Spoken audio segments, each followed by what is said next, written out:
Well, Alex Cobham is the research director at the Tax Justice Network. He joins me now via Skype from Oxford. Alex, thanks for joining us. If you haven't seen the papers already, tell us what you're expecting from this latest data release.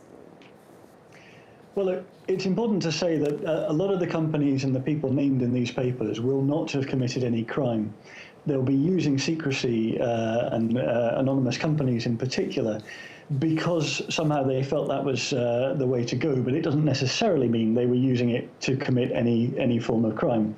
Now, of course, we've seen a lot of high-profile stories come out of this already, where there has been, these secrecy vehicles have been used to hide the proceeds of crime, to hide tax evasion, to hide political conflicts of interest.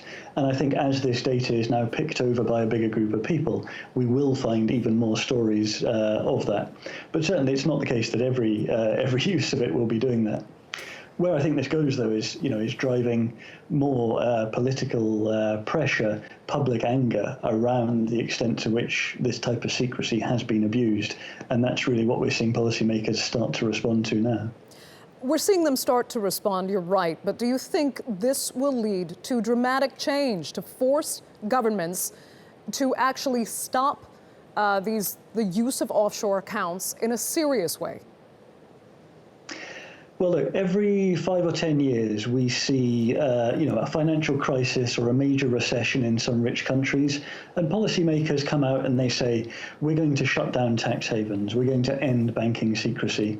But then the economy returns to growth, people move on, and policymakers deliver very little. The difference this time is that public anger since the financial crisis has remained very strong. The Panama Papers really just added to what was an existing sense of outrage about the impunity of some members of the elite from tax, but also from other laws that the rest of us have to abide by. So I think we are now going to see real delivery on some big policy changes.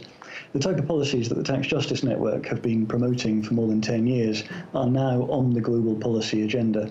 That means things like public registers of the beneficial ownership of companies and also of trusts and foundations. It means automatic exchange of tax information between countries so nobody can use another jurisdiction like Panama to hide what they're doing at home. And it also means public country-by-country reporting by multinational companies. So we have much more transparency about the type of avoidance and profit shifting that we know they're doing in pretty large numbers.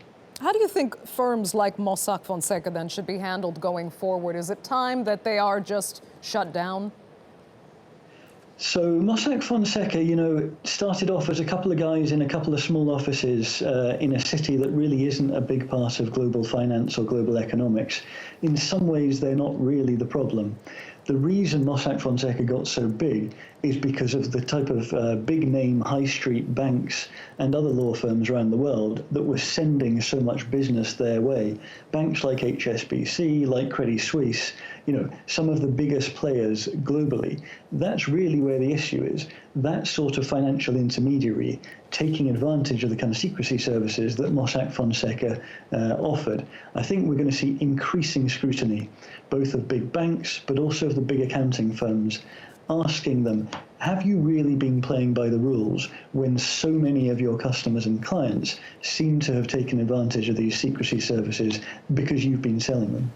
Okay, Alex Cobham, we're going to leave it there for now. Thank you so much for joining us from Oxford.